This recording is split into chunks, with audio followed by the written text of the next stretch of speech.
Radio Voice Italia. Philadelphia.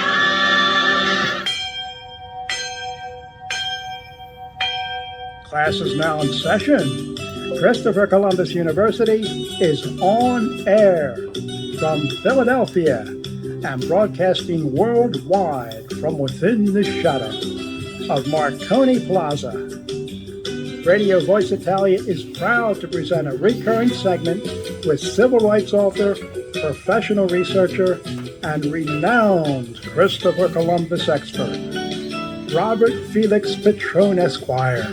Buongiorno tutti and welcome to Radio Voice Italia's Christopher Columbus University, where we teach you the truth about the greatest hero of the 15th and 16th centuries, Christopher Columbus, and update you on the international efforts to preserve Christopher Columbus's legacy. I'm your host, il professore Robert Petrone. Today on our Christopher Columbus University segment, some news updates.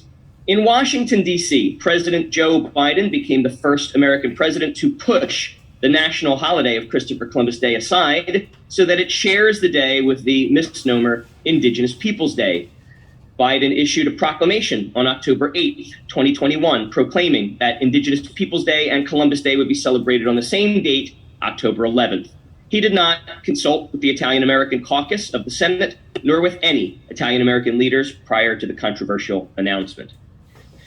In New York City, the Conference of Presidents of major Italian-American organizations has sent a letter to President Biden expressing the outrage and disappointment of the nation's Italian-American community about his insensitive October 8th proclamation. The 3-page letter to the president, signed by President and Judge Basil Russo and over a dozen officers of Italian-American organizations across the nation and indeed the world, calls out Biden for, among other things, reaffirming his lack of support for Italian Americans, their sacrifices and contributions, his ignorance of the 1891 lynchings that gave rise to Christopher Columbus Day and the true history of Columbus as a champion of the tribal peoples of the Americas, Biden's blatant disregard for the worth of Italian Americans as an ethnic minority group, and Biden's minimalization and dismissal of Italian Americans. The letter demands a meeting with the president. So far, the request of the Conference of Presidents of major Italian-American organizations has gone ignored by the White House. In Devil's Lake, North Dakota, the Native American Guardian Association wrote a statement explaining it is in favor of Columbus Day and Indigenous Peoples Day on 2 separate days, sharing the view of the Italian-American Defense League and all other Italian organizations. Mr. Tony Henson of the Illinois Confederated Tribes, himself a member of the Cherokee Nation and president of the Native American Guardian Association, writes in that organization's formal statement, quote, "On behalf of our national organization, we support the proposal of the Italian American Defense League to maintain the current Columbus Day holiday and designate another day to celebrate Indigenous Peoples Day. We believe that all races and historic figures should be celebrated for their contributions to our nation," end quote. You see, folks, I told you, the descendants of the tribal peoples are not behind this damnatio memoriae of Christopher Columbus or Italian Americans or Western culture. It's the Marxists. And the sooner everyone accepts this fact, the sooner we can band together as a country with the common goal of defeating such domestic terrorists. In Boston, only days away from leaving her position as mayor, the first African-American mayor of that city, Kim Janey, proclaimed without warning to anyone but the media and a contingent of insiders that Boston would celebrate Indigenous Peoples Day instead of Christopher Columbus Day. Janey recently lost her primary bid for mayor to candidate Michelle Wu, who has also spoken out against Columbus Day and has received endorsements of revisionist history promoters such as Congresswoman Ayanna Pressley and the lying, opportunistic, exploitative Senator Elizabeth Warren, who revised her own ethnic history for her own personal gain. On October 11th, Columbus Day, the Italian-American Alliance held a vigil and wreath-laying ceremony at the pedestal where a statue of Christopher Columbus had been erected and later destroyed by vandals. Prior to the ceremony, the pedestal was again vandalized. In Baltimore, Maryland, where the Christopher Columbus statue was demolished by rioters and thrown into the harbor, A group of Italian-American Baltimoreans are raising money to build a replica of the statue. The replica is almost complete and should be done by the end of October, said Bill Martin, an organizer of the statue's restoration, who resides in Howard County. Senator John A. Pica Jr. is part of the group working to build the replica. He is president of Columbus Celebrations Incorporated, which paid about $7,000 to retrieve the pieces of the Columbus Monument from the harbor. The base of the statue has yet to be sculpted, and approximately $70,000 still needs to be raised. Where the monument will go once it's finished remains unclear. In Bridgeport, Connecticut, over a year after Mayor Joe Ganem's abrupt July 6, 2020 diktat to remove that city's Christopher Columbus statue and put it in storage, the Parks Commission recently reiterated that its members still want Ganem to abide by their vote last year to put it back. The Ganem administration is making no overt effort to do so or to explore another solution. Quote, "We haven't given up," insisted former state representative Christopher Caruso, a prominent Italian leader who was one of the most vocal defenders of keeping Columbus at Seaside and an organizer of the Bridgeport's Christopher Columbus Day weekend festivities, including a laying of a wreath at the base of the empty pedestal of the statue and Bridgeport's 113th annual Christopher Columbus Day parade, which Mayor Ganem limited this year to an invitation-only caravan of cars, trucks, and floats, relying on the coronavirus pandemic as his excuse for the restrictions on the freedom of expression and freedom to assembly of Bridgeport's Italian-American community. Representative Caruso said he recently spoke with Ganem by phone about the statue in the hopes that he might, quote, "bring people together to resolve the situation, to come to a positive solution," end quote. So far, the Ganem administration has done neither. In Hartford, Connecticut, after a long battle, that city has moved forward with proposing to replace Christopher Columbus Day with the misnomer Indigenous Peoples Day. President Robert M. Ferrito of the Commission for Social Justice of the Order of Sons and Daughters of Italy in America, the largest individual organization of Italian Americans, wrote a letter to Hartford Council President Mally Rosado expressing the shock of Italian Americans at the city's implementation of measures discrediting Christopher Columbus, the unjustness of Hartford's removal of the symbol of Italian American identity, and the contributions Italian Americans have made since the early 1900s, and a request that council reconsider and reverse its decision regarding the damnatio memoriae of Christopher Columbus Day. To date, Hartford City Council has ignored the letter by President Ferrito. In Hoboken, New Jersey, Mayor Ravi Bala dispensed with the annual flag-raising ceremony of the Italian flag, which has been regularly and previously held to honor the heritage of that city's Italian-American residents, despite that other flags are flown in Hoboken, New Jersey for other ethnicities during their celebratory months in the name of diversity and inclusion. Italian-American One Voice Coalition President Manny Alfano wrote to Mayor Bala on behalf of Hoboken's Italian-American community about the mayor's act of exclusion of Italian Americans. Quote, "Your residents are disappointed because there is no flag-raising ceremony in October to honor their Italian heritage. Celebrating some ethnicities and not others is not equal treatment, nor does it represent an inclusive atmosphere. Why does Hoboken, New Jersey not fly the Italian flag during Italian American Heritage and Culture Month? Flying the Italian flag during the month of October would send a signal to your Italian American residents that you recognize their contribution to Hoboken and also their ancestors that came before them that helped build the Hoboken you know today. We would like to discuss this issue with your office and look forward to your prompt response," end quote. So far, none has been forthcoming from the mayor's office. Listeners, are you seeing a pattern here? If you don't, you aren't paying attention to the terroristic forces attempting to tear down the great American experiment. For the substantive portion of today's program, I'd like to decompress after the nation's many Christopher Columbus Day celebrations and reflect on what we faced this year. I say decompressed because, as my guest in episode 24, Mike DePilla, was lamenting, it seems that all of the celebrations regarding Italian-American heritage and Christopher Columbus are all clustered in a couple of weeks, and it gets very tense and stressful. But, it'd be nice if we could spread these celebrations out throughout the whole year, but unfortunately we have busy lives, especially Italian Americans, who really form the very foundation of the American middle class, although it wasn't like that when we got here. But anyway, here in Philadelphia, we managed, seemingly against all odds, to have one of the finest Christopher Columbus Day parades I have seen in a long time. It wasn't without its trials and tribulations. We did have an order from a judge saying that the wooden box around the Christopher Columbus statue must be taken down forthwith. The mayor ignored that order, and so a petition was filed for a subsequent order saying that it had to be taken down immediately so that the statue could be visible for the parade. The mayor not only ignored that order, but instructed police to ignore the order. And so when the order was handed to police and the Italian American community climbed the fence to remove the wooden boxes, police threatened to arrest the Italian American residents who were attempting to remove the panels, and the panels never came down. So yet another box to check off for the federal civil rights suit.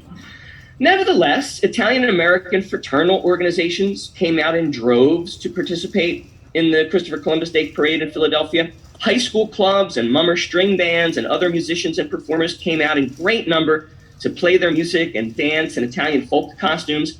And the community came out en masse to watch the parade and participate in the after-party festival at Marconi Plaza, despite damp, drizzly weather and a Christopher Columbus statue that remained boxed up in the wooden coffin, in an attempt to protect it from the very Marxist rioters who have manufactured the sudden controversy over the statue that has stood peacefully and prominently for over a century and a half. Now, I know the Italian American residents of other American cities have been suffering similar indignities, as demonstrated by the long and sorrowful news portion of today's class and many other classes. And I do hope that my fratelli and sorelle in other cities across the nation, and indeed across the world, managed to have their own Christopher Columbus celebrations as hoped, and that those celebrations were healing and informative and inspirational.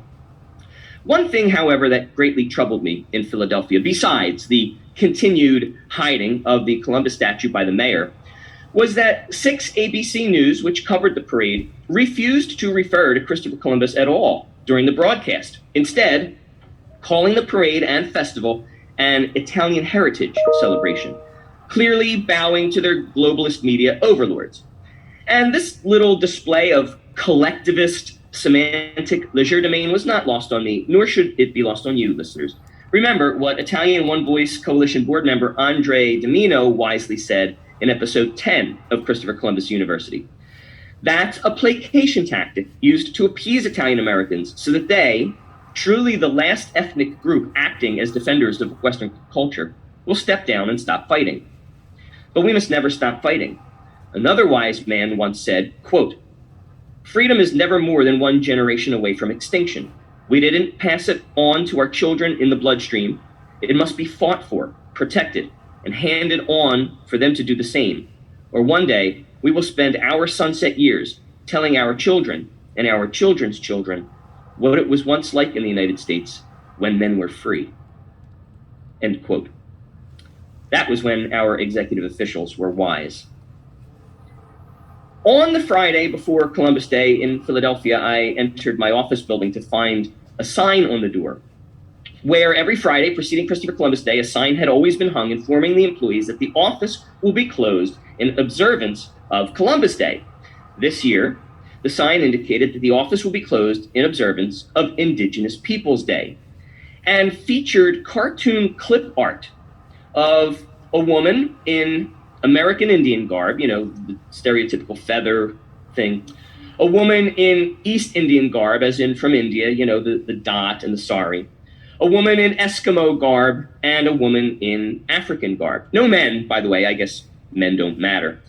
But that's when it occurred to me, Indigenous Peoples Day has never been about celebrating the tribal peoples of the Americas, because they were not indigenous, but rather the first colonizers of the Americas after they migrated to the continent via the Bering Strait over ice bridges that had formed during the Ice Age. But proponents of Indigenous Peoples Day don't care about such facts, because the holiday is not about the tribal peoples of the Americas. It is a holiday to celebrate the globalist conquest of Western culture. This is why Columbus detractors don't care about lying, don't care about true facts, don't care about the misnomer. Because the real agenda here is replacing national icons and Western icons with globalist, collectivist language and concepts. The global Marxist collectivists have been making inroads into the erasure of individualism in Western culture for a long time.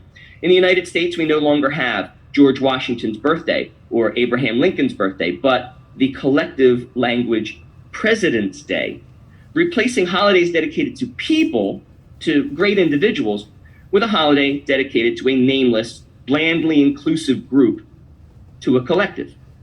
Now, these collectivist types have succeeded in replacing Christopher Columbus Day, honoring that great individual with Indigenous Peoples Day, honoring a group that doesn't even exist in the Americas.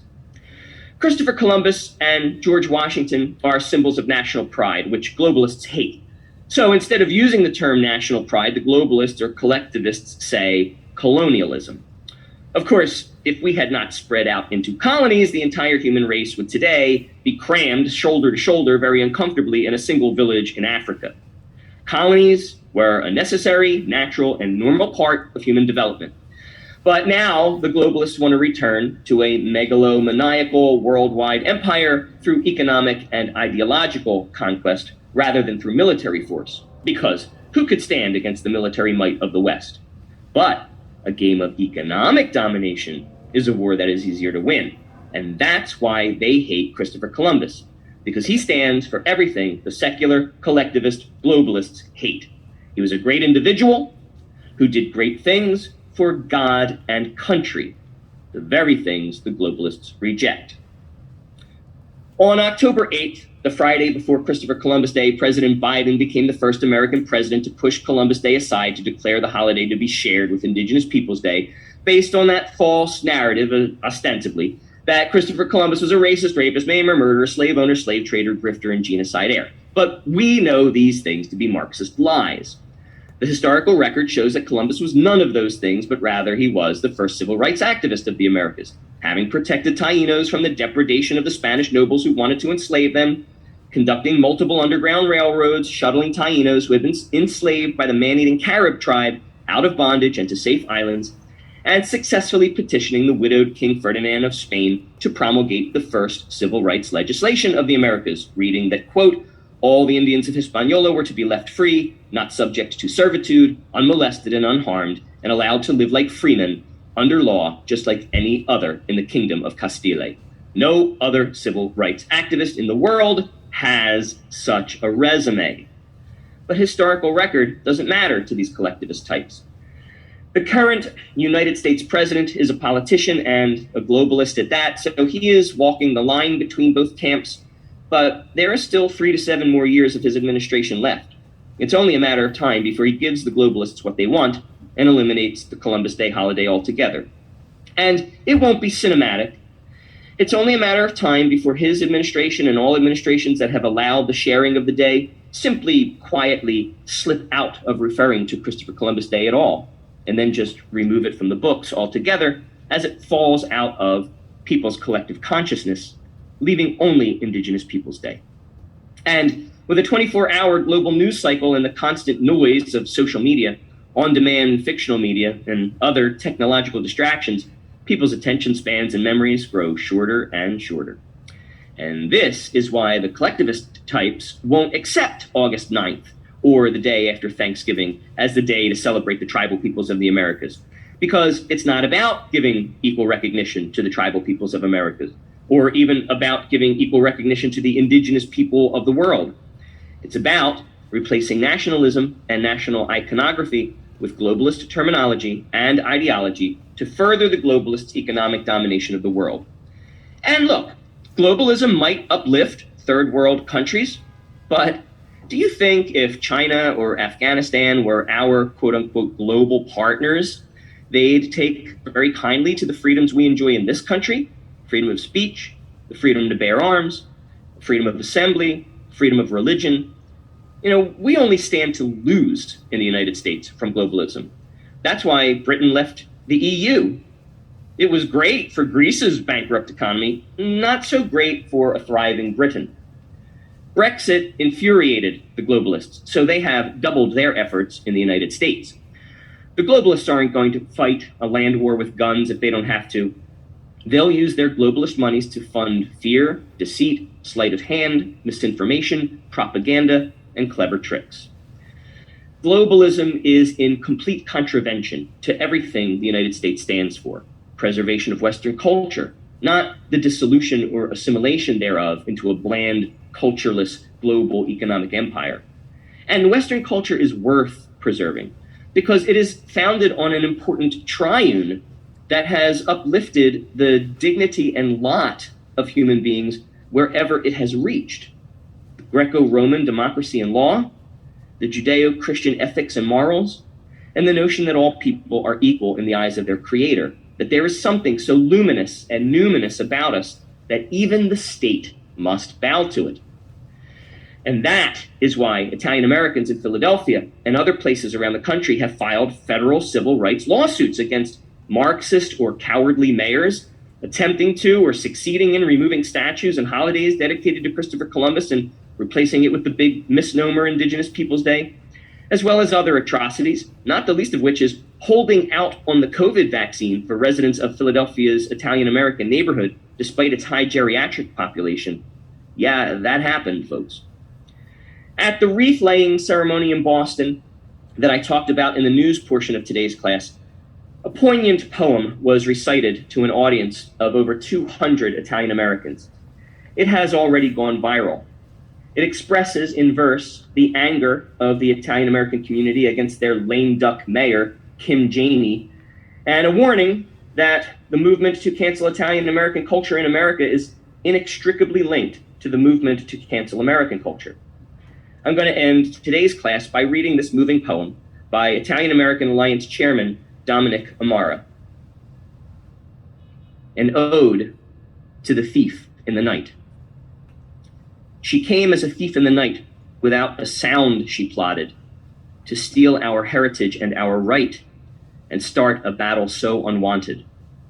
Again, we meet the ugly face of those who would incur us to defend our case and space, our heroes and history thus.